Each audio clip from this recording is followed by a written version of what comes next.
எல்லாருக்கும் வணக்கம். உங்களை சந்திக்கிறதுல மிக்க மகிழ்ச்சி.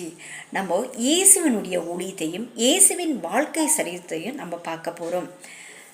கிறிஸ்து பிறப்பதற்கு முன் 5 ஆண்டுகள் இஸ்ரவேல் தேசத்தில் சிறிய கிராமத்தில் பெத்லகேமில் இயேசு பிறந்தார்.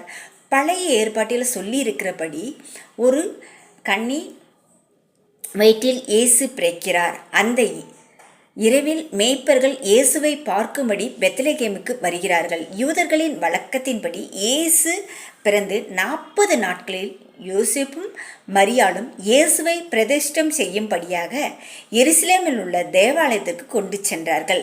இயேசு பிறந்ததை அறிந்து வான சாஸ்திரிகள் கிழக்கிலிருந்து வந்தார்கள். ஆனால் நம்ம பார்க்கிறபடி இந்த சாஸ்திரிகள் மாட்டுத் தொழுவத்தில் பார்க்கவில்லை.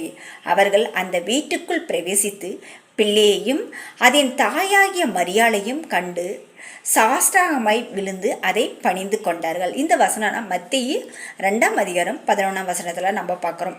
அந்த காலத்தில் இஸ்ரவேல் தேசத்தில் சூழ்நிலை எப்படி இருந்ததுன்னு பார்க்கலாமா? மேப்பில் நம்ம பார்க்குறதெல்லாம் ரெட்டு கலரில் பார்க்குறோமே, அது எல்லாமே ரோமர் கட்டுப்பாட்டில் இருந்த தேசம்.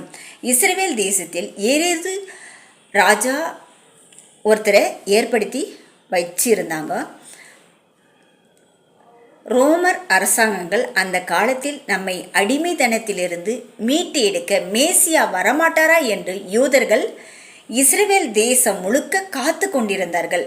ஞான சாஸ்திரிகள் இயேசுவை பார்க்கும்படி ஏரேது அரண்மனைக்கு சென்று யூதர்களுக்கு ராஜாவாக பிறந்து இருக்கிறவர் எங்கே என்று கேட்டார்கள். இதை கேள்விப்பட்ட ஏரேது ராஜா பெத்லகேமில் 2 வயதுக்குட்பட்ட எல்லா ஆண் பிள்ளைகளையும் பெத்லகேமில் வெட்டி கொள்ள கட்டளையிட்டார். ஆனால் அந்த வானசாஸ்திரிகள் மாட்டு தொழுவத்தில் பார்க்கல, அவங்க வீட்டில் தான் பார்த்தார்கள். இவர்கள் பார்க்கும்போது இயேசுவுக்கு 2 வயது. சாஸ்திரிகள் நட்சத்திரம் பார்த்து வந்தார்கள். அந்த நட்சத்திரம் தோன்றி 2 வருஷம் ஆயிற்று. அதனால் பெத்லகேமில் 2 வயதுக்குட்பட்ட குழந்தைகளை கொல்லப்பட வேண்டும் என்று கட்டளையிட்டார்.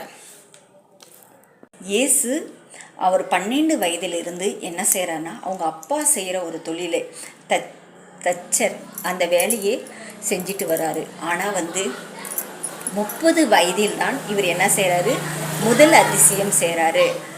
ஆனால் நிறைய மக்களுக்கு ஹெல்ப் பண்ணுறது, ஹீல் பண்ணுறது, அந்த மாதிரி நிறைய அற்புதங்களையும் அடையாளங்களையும் 30 வயதில் செய்கிறார்.